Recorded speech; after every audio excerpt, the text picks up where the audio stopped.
Hi everyone, welcome to Bruhan Mumbai Municipal Corporation's Virtual Training Center, and I am Mrs. Nehal Kodambe, your English teacher from VTC.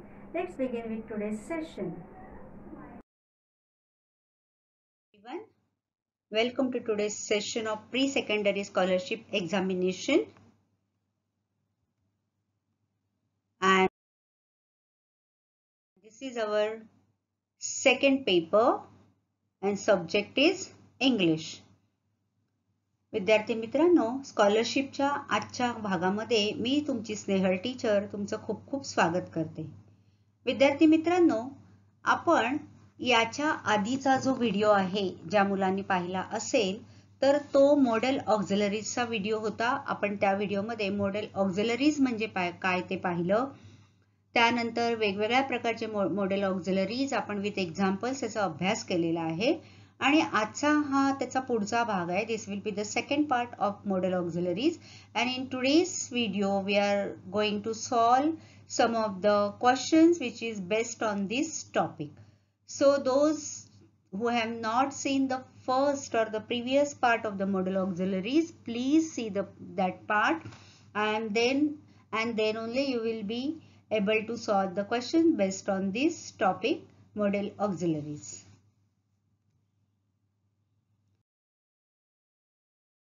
Let's begin with today's topic. It is from unit number 3, language study.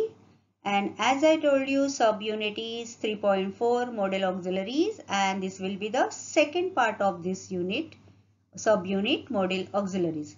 In the beginning, we will revise what we have learned in last video so that those who have not watched that video, they will be connecting with this part, and those who have watched that part, that is part first of model auxiliaries, they will reconnect. So what are the model auxiliaries? An auxiliary verb that expresses necessity or possibility. Model auxiliaries म्हणजे आपण पाहिलं, आपण त्याच्या आधी जे auxiliary verb आहे त्याचा विचार केलेला आणि त्याच्यानंतर आपण मॉडेल ऑक्झिलरीज बद्दल जाणून घेतलं. Model auxiliary is a type of auxiliary verb that expresses necessity or possibility. आता हे वेगवेगळ्या प्रकारचे मॉडेल ऑक्झिलरी वर्ब्स आपण पार्ट 1 मध्ये बघितलेले आहेत. Just we will have the recap of them. See here, the verb can, could, may, might, will, would, shall, should, must and ought to are called modal verbs, right? They are used before an ordinary verb and express meanings such as permission, possibility, certainty and necessity. आपण आजच्या भागात model verbs म्हणजे काय बघितलेलं की model verbs जे असतात ते कोणकोणते आहेत आपण वर त्याची लिस्ट पुन्हा एकदा तुम्ही इथे वाचलेली आहे आणि आपण त्याच्याबद्दल एक गोष्ट जाणून घेतलेली होती. These words are used before ordinary verbs, right? And they express meanings such as permission, may I come in? Possibility, it might rain tomorrow, right? Certainty, she must have done this work, and necessity, I should go and visit my grandmother as she is ill. अशा आपण वेगवेगळे जे model verbs आहेत त्याचे uses आपण ते how you can use them and when you can use them in sentences that we have learned in detail in part first of this topic, model auxiliary verb, right? तर आपण आता इथे recap घेतलेला आहे. आपण part 1 मध्ये काय शिकलो, कोणकोणते मॉडेल वर्ब्स आहेत ते आपण पुन्हा एकदा इकडे थोडक्यात बघितलेलं आहे. आपण लास्ट टाइम ऑक्झिलरी वर्ब आणि मॉडेल वर्ब मधला फरक काय आहे तेही जाणून घेतलंय आणि आता आपण काही प्रश्न या टॉपिक वरचे सॉल्व करूया. So here we go with the first question. तुम्हाला माहिती आहे की प्रत्येक टॉपिक मध्ये आपण परीक्षेमध्ये कसा प्रश्न येतो त्याचा एक एक्स्ट्रॅक्ट तुम्हाला मी आणून दाखवते आणि आपल्याला थोडीशी आयडिया येते. आता हा एका वर्षाच्या पेपर मधला हा प्रश्न आहे बघा. Choose the odd man out. Choose one correct alternative. आता one correct का म्हटलंय त्यांनी? कारण आपल्याला माहिती आहे आपल्याला आता 8th स्टँडर्ड मध्ये काही आन्सर्स मध्ये 2 ऑल्टरनेटिव्ह पण आपल्याला मार्क करायचे असतात. So read question very carefully. Okay. आता तुम्ही तिकडे तुम्हाला एक चार्ट दिलेला आहे बघा आणि त्याच्यामध्ये तुम्हाला 4 verbs are given to you, right? And 3 are of one family and 1 is from another family, that is the odd man. He is not or it is not from that family. So we have to find it out. आपण वाचूया ते verbs can, may, must, do. Okay. काय आहे? can, may, must आणि do. आता हे 4 verbs आपण वाचले. काही जणांच्या लक्षातही आलं असेल की आन्सर काय आहे. पण तुम्ही ऑप्शन कडे बघाल तर बघा तुम्हाला तिथे ते वर्ड्स दिलेले नाहीयेत. आता हा क्वेश्चन सॉल्व करायला एकदम इझी आहे पण जेव्हा तुम्ही ते आन्सर मार्क कराल then while marking you have to be very careful कारण थोडंसं ट्रिकी तिकडे तुम्हाला ऑप्शन्स दिले आहेत बघा. आता आपल्याला 1 2 3 4 हे जे ऑप्शन नंबर आहेत ते दिलेत आणि त्याच्यामध्ये कॅन, मे, मस्ट, डू हे वर्ड्स न देता त्यांनी त्या वर्ड्सच्या खाली सर्कलमध्ये नंबर दिले आहेत बघा. ते नंबर्स त्या ऑप्शनच्या समोर लिहिले आहेत. म्हणजे while choosing correct alternative you have to be very careful, right? आता तुम्ही मला सांगायच्यातलं करेक्ट आन्सर कुठला असणार आहे? can, may, must, they are all modal verbs, right? and do is an auxiliary verb. आपण हे शिकलेलो आहोत. do हे auxiliary verb आहे. do, did, does. आपण जेव्हा तो ऑक्झिलरी वर्बचा व्हिडिओ केला त्याच्यामध्ये आपण फॉर्म ऑफ बी आणि हे सगळं शिकलेलो आहोत. डू, डज, डीड, कधी वापरायचं, सिंग्युलर, प्लुरल हे सगळं डिटेलमध्ये आपण तिथे पाहिलेलं आहे. So we all know do is an odd man out, right? मग आता आपल्याला तुम्ही ऑप्शन नंबर 4 मार्क कराल का? जर तुम्ही ऑप्शन नंबर 4 मार्क कराल कारण डूच्या खाली 4 आहे तर तुमचा आन्सर रॉंग येईल. कारण 4 मध्ये बघा 2 लिहिलंय. 2 म्हणजे मे आन्सर आहे. त्यामुळे आपल्याला कोणता ऑप्शन मार्क करावा लागेल? So here we go. We will mark option number 2. कारण 2च्या ऑप्शनच्या समोर कोणता नंबर लिहिलाय बघा 4 आहे. So 4 stands for word auxiliary verb do. So the correct answer is option number 2. Okay, got it? कसं सोडवायचं कळलंय? तर काही वेळेला जरी आपल्याला उत्तर माहिती असलं तरी आपण ते मार्क करताना खूप केअरफुली मार्क केला पाहिजे. हा प्रश्न बघून तुमच्या लक्षात येईल. Now let's practice some more question from our book.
So here comes the next question. Fill in the blank with proper modal auxiliary. Let's read the question. I dash swim across the river. Let's read the options. I shall, can, may, must. आता आपण सगळ्या प्रकारच्या model ऑक्झिलरीचा अभ्यास केलाय जे आपल्या syllabus मध्ये आहेत. त्याचं मीनिंग मी तुम्हाला पार्ट 1 मध्ये दाखवलंय. कोणत्या केसमध्ये कोणतं मॉडेल ऑक्झिलरी वर्ब वापरायचं ह्याचाही आपण विचार केलेला आहे. मग आता तुम्ही जर तो चार्ट व्यवस्थित अभ्यासला असेल तर तुम्हाला त्याचं उत्तर इकडे पटकन फाइंड आउट करता येईल. पहिलं तर कळलं पाहिजे की ह्याच्यातले सगळे मॉडेल ऑक्झिलरीज आहेत का, आणि जर नसतील तर कोणता ऑप्शन पण बाजूला काढायचा हे पण विदिन फ्रॅक्शन ऑफ सेकंड आपल्या लक्षात यायला पाहिजे. आणि उरलेल्या ऑप्शन मधला इथे कोणता ऑप्शन आपण टाकला तर it will be a meaningful correct sentence. आता हे सुरुवातच आहे म्हणून थोडंसं मी तुम्हाला पुन्हा एकदा याचं एक्सप्लेनेशन दाखवते. We will see here the question. Fill in the blank with proper modal auxiliary. Our sentence, I dash swim across the river. These are our options: shall, can, may and must. Okay. आता shall चा अर्थ काय किंवा shall कधी वापरतात ते बघा. Used for asking for information or advice. आता इथे एखादं आपण काही विचारत नाहीये. Okay. Shall I go out or shall I come with you? असं आपण जनरली प्रश्न फ्रेम करतो. We are framing question by using shall. Okay. Or sometimes we give advice by using shall. Right? आता नेक्स्ट जो आहे तो can आहे. Can आपण कधी वापरू शकतो बघा. Ability to do something. If it shows that you can do something, I can help you. You are showing the ability. तुमची ability, पात्रता तुम्ही can हे ऑक्झिलरी मॉडेल ऑक्झिलरी वापरून दाखवू शकता. मे चा तुम्हाला उपयोग माहिती आहे, to express possibility or to ask something. Right. I may come tomorrow. मी उद्या कदाचित येऊ शकतो असं. मस्ट, मस्ट तुम्हाला यूज माहिती आहे, use for saying that it is necessary that something happens. Right. एखादी गोष्ट खात्रीपूर्वक आपल्याला म्हणजे माहितीये की हे झालं असेल किंवा हे अशा प्रकारे घडलं असेल किंवा अशा प्रकारे होईल तेव्हा आपण मस्ट वापरतो. मग आता या 4 ऑप्शन मधला करेक्ट ऑप्शन आपण इथे कोणता वापरू शकतो. तुम्हाला 4ही ऑप्शन दाखवले, त्याचं मीनिंग पण दाखवलंय मी तुम्हाला, मराठीत पण त्याचा अर्थ सांगितलाय. मग आता करेक्ट आन्सर कोणतं येईल तुमच्या मनात जर तयार झालं असेल तर आता इथे मी दाखवते त्याच्याबरोबर चेक करा. So the correct answer is option number 2. I can swim across the river. It shows the ability to do something. It shows that you are a good swimmer and you can swim across the river. Right? म्हणजे अशा प्रकारे जर आपल्याला दिलेल्या शब्दांचे वर्बचे अर्थ जर व्यवस्थित माहिती असतील तर आपल्याला ते करेक्ट ऑप्शन शोधायला त्याचा उपयोग होतो. कळले? आता आपण पुढच्या प्रश्नाकडे वळूया.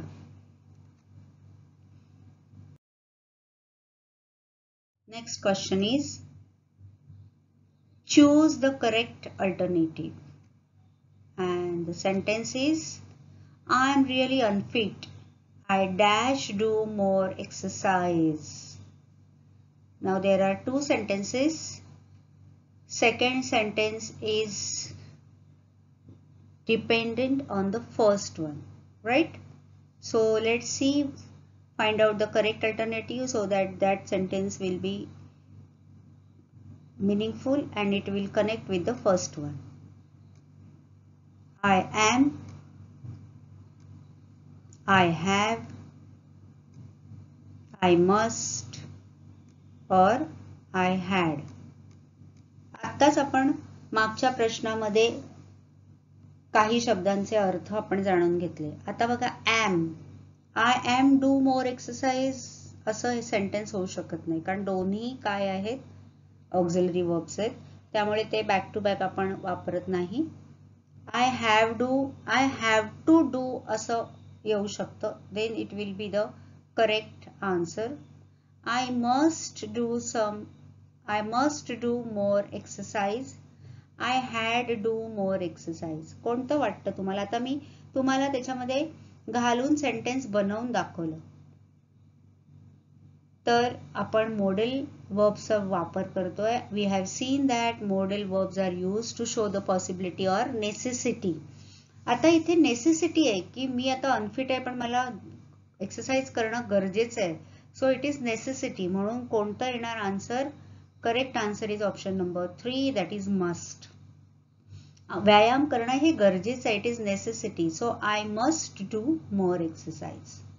ओके, कळले? म्हणजे आपल्याला प्रश्न सोडवताना जो टॉपिक आहे त्याचा जर आपण थरो अभ्यास केला तर आपल्याला हे क्वेश्चन्स पटापट सोडवता येतात. Right? So you can see here must is used for saying that it is necessary, and so we have used here must. Let's move to next question. Question number 3. Choose the correct alternative. Let's read the question. If can, can't, would, wouldn't, shall, shan't, then what about will? आता आपल्याला ह्या दिलेल्या model ऑक्झिलरीचं negative ह्या वर्बचं negative form शोधायचं आहे. Okay,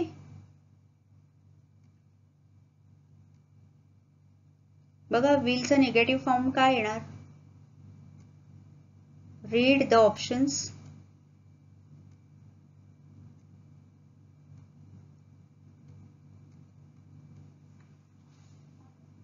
कुठलं option येणार सांगा बरं?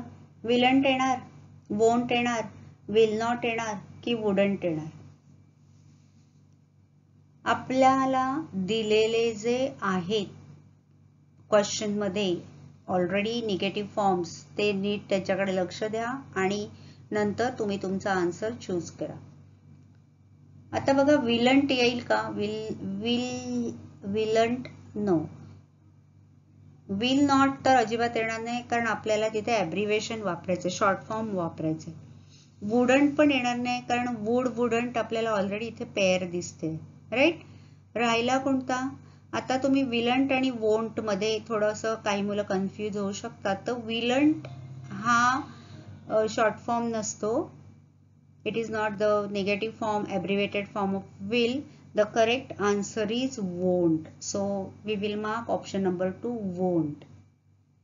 Will not जे असतं ते won't असं abbreviated form मध्ये will not चा निगेटिव्ह आपण वापरू शकतो. So remember this. Willn't नसतं येत.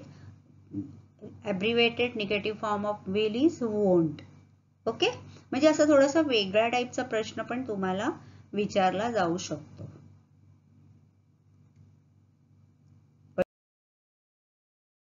Number 4. Replace the underlined by choosing correct alternative. काय अंडरलाइन केलंय बघूया. It is not desirable for them to eat spicy food. आता it is not desirable for them to या एवढा भाग जो आहे या सेंटेन्स मधला हा आपल्याला रिप्लेस करायचा आहे. कशाने रिप्लेस करायचं? Let's read the options. They should, they should not, they can't, they can.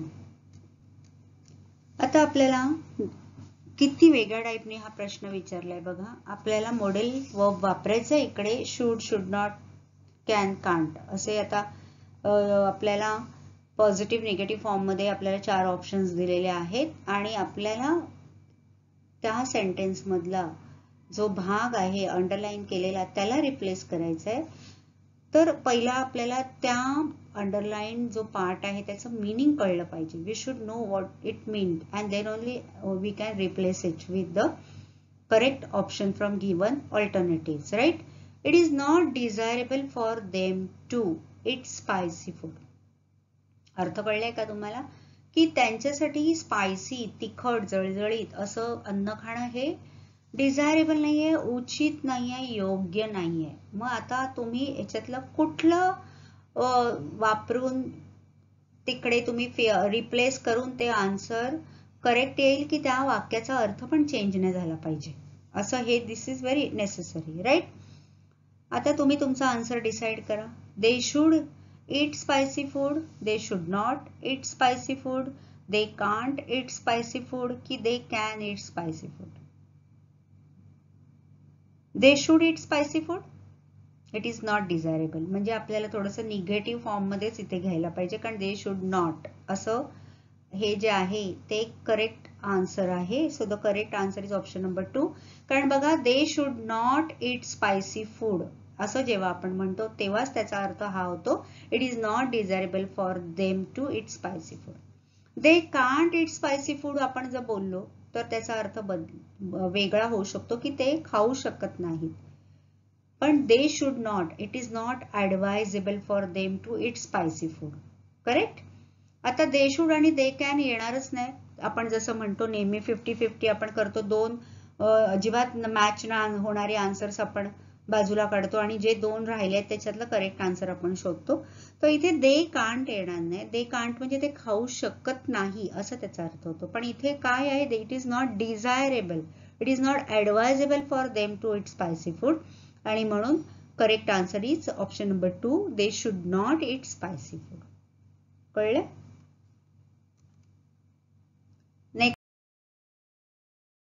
Question number 5. Replace the underline by choosing correct alternative. आता वर जो आपण प्रश्न केला 4 तशाच टाइपचा हा प्रश्न आहे का बघूया. It is possible for them to run a mile daily. Very easy. Let's read the option. They should, they will, they can, they may. आता तर अगदीच सोपं आहे. It is possible for them to run a mile daily. आता should, will, can, may ह्याच्यामधलं कुठलं तुम्हाला correct वाटतंय? They should run a mile daily, they will run a mile daily, they can run a mile daily, they may run a mile daily. It is possible, ते करू शकतात. Possibility, necessity. आता possibility दाखवण्यासाठी आपण कोणतं model वापरतो? It shows their ability. Possibility म्हणजे ability. It is possible for them. Ability साठी आपण कोणतं वापरतो? आपण वर एका क्वेश्चन मध्ये त्याची चर्चा केली. So the correct answer is option number 3, can. Can आपण पॉसिबिलिटी एबिलिटी साठी वापरतो, right. I can do this. She can cross the river or she can swim across the river. So can shows the possibility आणि म्हणून आपल्याला correct answer आहे they can run a mile daily. It shows their ability. कारण त्यांच्यासाठी हे काहीच अशक्य नाही. त्यांच्यासाठी रोज 1 मैल धावणं हे शक्य आहे. तर इथे एबिलिटी आपल्याला दाखवायची आहे, म्हणून आपण तिसरा जो ऑप्शन आहे दे कॅन हा आपण इथे रिप्लेस करू शकतो आणि अर्थ त्याचा चेंज होत नाही. Question number 6. Choose the correct alternative and the question is, if will, likelihood, can, ability, then what is should? आता will नी जर likelihood आपण शो करतो, can नी जर ability, तर should नी आपण काय शो करू शकतो? Let's read the options. Possibility, desirability, obligation or necessity. What will be the correct answer? Possibility चा अर्थ काय आहे? Desirability चा अर्थ काय आहे? Obligation म्हणजे काय? Necessity म्हणजे काय?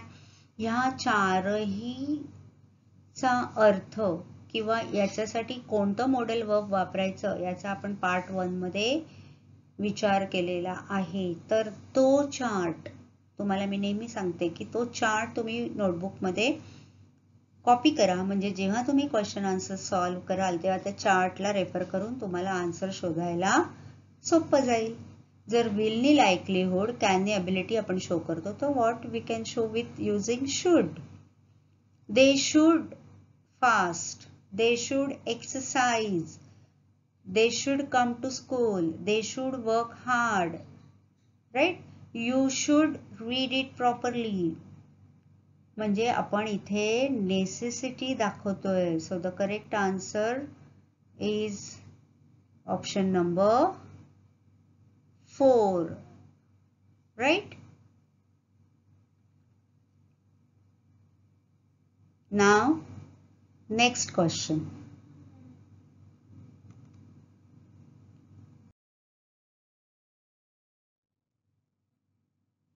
Question number 7. Choose an appropriate meaning of modal verb from given sentence. Let's read the sentence. Prices ought to come down soon. आता आपल्याला इथे ऑप्शन्स वाचूया आणि नंतर या प्रश्नाचा विचार करूया. Probability, certainty, obligation and necessity.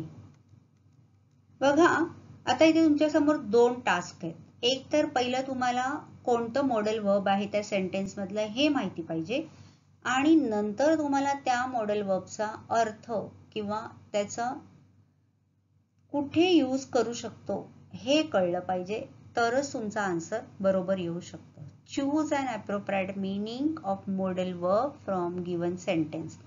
आता we will move to the first task. Let's find out the modal verb from this sentence. Prices ought to come down. Which is the modal verb from this sentence? Yes, ought to. आता ought to चा meaning काय किंवा त्याचा use आपण कुठे करू शकतो हे आपण विथ एक्झाम्पल्स पार्ट 1 मध्ये बघितलेलं आहे. आता हे जे 4 ऑप्शन्स आहेत, प्रोबॅबिलिटी, सर्टन्टी, ऑब्लिगेशन आणि नेसेसिटी, याचा अर्थ जर तुम्हाला माहिती असेल तर तुम्हाला ought to आणि ते मॅच करता येईल. प्रॉबेबिलिटी म्हणजे शक्यता आपण बघितलंय. सर्टन्टी म्हणजे खात्रीपूर्वक एखादी गोष्ट आपल्याला माहिती असते, एखाद्या गोष्टीबद्दल खात्री असते, त्या सर्टन्टीसाठी आपण वेगवेगळे मॉडेल वर्ब्स वापरतो. ऑब्लिगेशन, एखादं ऑब्लिगेशन मध्ये आपण राहतो, एखादी काम आपल्यासाठी कोणी केलंय किंवा आपल्याला कोणासाठी करायचंय, हेल्प ऑफर, तेव्हा आपण ऑब्लिगेशन्स म्हणतो. आणि नेसेसिटी म्हणजे गरज.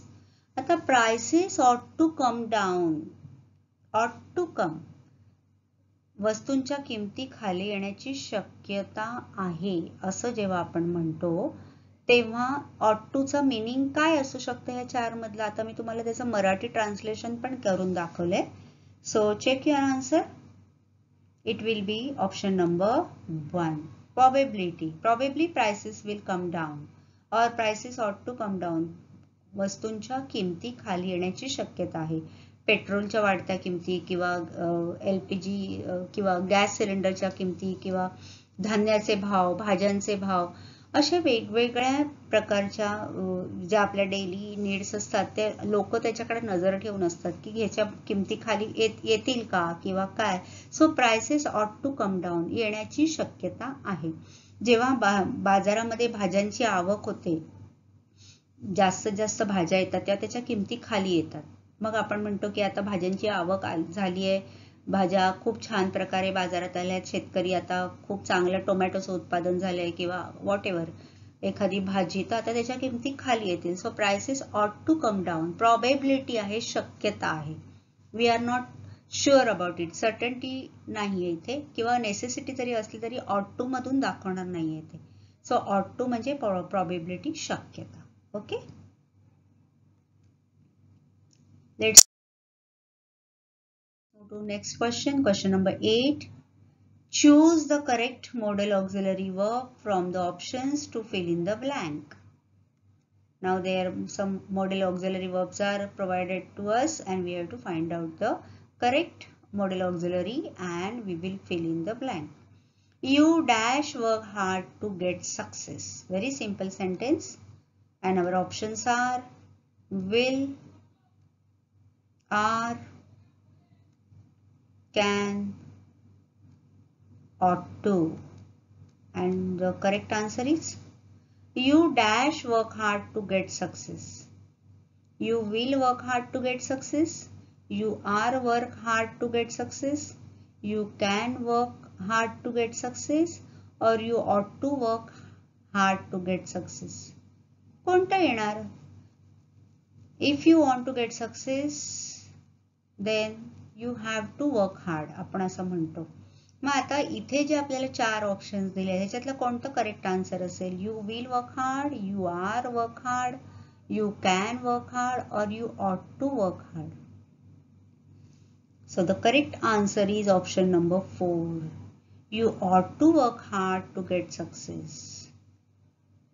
तुम्हाला जर सक्सेस पाहिजे असेल तर तुम्हाला अधिक मेहनत घेणं गरजेचं आहे. Probability. You will work hard to get success. You are work hard. You are work hard तर नाहीच येणार.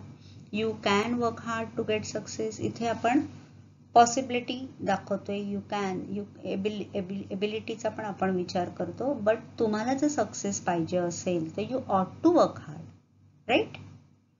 So the correct answer is option number 4, कारण इथे आपल्याला प्रॉबेबिलिटी, शक्यता दाखवायची आहे. तुम्हाला जर हे पाहिजे असेल तर तुम्ही हे करा. ओके.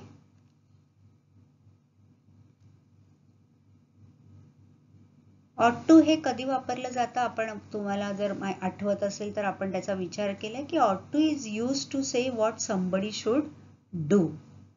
त्याच्यासाठी पण आपण ऑट टू चा वापर करतो आणि म्हणून इथे what you should do, you should work hard. So you ought to work hard. Okay. म्हणून इथे ऑट टू हे येणार. Ought to is use to say what somebody should do. एखाद्याने काय करावं हे दाखवण्यासाठी ऑट टू चा वापर केला जातो.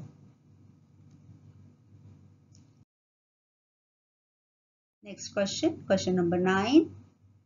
Supply a suitable modal auxiliary verb showing permission in the following sentence. Choose 2 correct options. आता बघा, जसं आपण डिस्कस करतो नेहमी की काही प्रश्नांना आपल्याला 2 ऑप्शन्स शोधायचे असतात आणि प्रश्न अतिशय काळजीपूर्वक वाचा. Supply a suitable modal auxiliary verb showing permission. आता प्रश्न जर आपण काळजीपूर्वक वाचला तर आपल्याला कळेल की आपल्याला काय करायचंय. परमिशन दाखवणारे 2 मॉडेल ऑक्झिलरी वर्ब्स आपल्याला शोधायचे आहेत. Let's read the sentence. Dash I borrow your umbrella. Sentence is very simple. Let's read the options. Might, may, can and should. आता हे दिलेले जे 4 ऑप्शन्स आहेत, might, may, can आणि should, या 4ही मॉडेल वर्ब्सचा आपण बऱ्याचदा वापर केला. याचे भरपूर एक्झाम्पल्स आपण पाहिले, त्याचं मीनिंग पाहिलंय, मराठी ट्रान्सलेशन तुम्ही ऐकलंय. मग आता तुमच्याकडे या सिंपल सेंटेन्सचं किंवा हा जो सिंपल क्वेश्चन दिला याचं फ्रेमिंगचे आन्सर्स रेडी पाहिजे. माइट म्हणजे काय, मे म्हणजे काय, कॅन म्हणजे काय, शुड म्हणजे काय, आपण सगळ्याचे अर्थ बघितलेत आणि त्याचे युजेस पण आपण बघितलेत की कसं आपण ते सेंटेन्स मध्ये यूज करू शकतो. With ample of examples we have learn that. तर आपण थोडंसं आपण टाकून बघूया प्रत्येक वर्ड आणि मग तुम्ही डिसाइड करा की कुठलं करेक्ट असेल. Might I borrow your umbrella, may I borrow your umbrella, can I borrow your umbrella or should I borrow your umbrella. आता जेव्हा मी हे लाऊड रीडिंग केलं तर तुम्हाला 4ही ऑप्शन्स काही जणांना बरोबर वाटले असतील, काही जणांना 1 बरोबर वाटला असेल, काही जणांना 3 बरोबर वाटले असतील. Now let's check the answer. So the correct answer is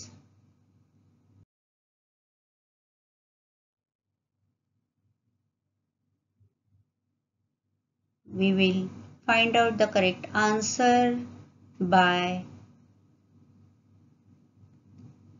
clarifying these options. Okay. So what were our options? Might, may, can and should.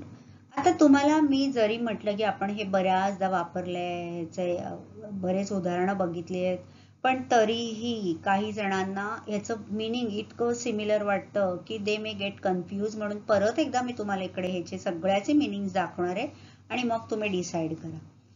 C, might is used for saying that something is possible. एखादी गोष्ट शक्यता आहे, एखादी गोष्ट हे दाखवण्यासाठी आपण might वापरतो. मे कशासाठी वापरतो? Use as a polite way of asking for and giving permission. Right. आता बघा, परमिशन वर आपल्याला दिलं आहे, supply a suitable modal auxiliary verb showing permission in the following sentence. म्हणजे इथे मे येऊ शकतं हे आता आपल्याला ह्या एका मिनिंग वरून कळले. आता कॅन कधी वापरायचा तुम्हाला माहिती आहे. यूज टू आस्क और give permission. And should is used for giving or for asking advice. Okay. मग आता परमिशन साठी तुम्ही कोणते दोन वापरणार? Mark it. Option number 2 and 3. Because may and can, these two modal verbs are used for asking or giving the permission. Okay. May I borrow your umbrella? or can I borrow your umbrella? आपल्याला आता इथे question frame करायचं आहे आणि म्हणून आपण मे आणि can हे दोन इथे मॉडेल वर्ब्स वापरू शकतो. Because may is used as a polite way of asking for and giving permission and can is also used to ask for or give permission. Okay. Give permission कसं? Yes, you can borrow my umbrella. So you are giving permission. You may borrow my umbrella, right? So asking and giving permission is used or it is shown by these two modal verbs may and can. Got it? Let's move to the next question. So now we have come to question number 10. This is the last question of this session. Choose the correct sentence which shows possibility. So there are some sentences. Let's read them. It may rain tomorrow. It can rain tomorrow. It must rain tomorrow. It will rain tomorrow. So what will be the correct answer? आपल्याला possibility दाखवायची. आता possibility दाखवण्यासाठी आपण कोणतं model verb वापरतो? मे, can, must, will. आता must तर येणार नाहीच, कारण तुम्हाला माहिती आहे मस्टनी आपण सर्टन्टी दाखवतो. It may, it can, it will ह्या तिघांमधलं कोणतं सेंटेन्स तुम्ही चूज कराल which shows the possibility of raining tomorrow. And here comes your answer. So the correct answer is option number 1. It may. It may possibility आहे, उद्या पाऊस पडण्याची शक्यता आहे. So may shows the possibility, right? So in this way, in today's session we have solved some of the question based on the subunit modal verbs, and in the beginning we have revised what we learned in part 1 of the modal verbs. Then we have solved one question from the previous year examination paper, and then we practice with some more question based on this topic. So here now we will stop and you will practice some more questions from your book and you will learn modal verbs. Keep the chart ready with you while solving the questions and practice hard. See you in next video with new topic. Till then, work hard. Bye-bye. That's all for today. So you will revise whatever we have learned in today's session. Please subscribe the channel and press the notification button to get the link of next video. Bye-bye.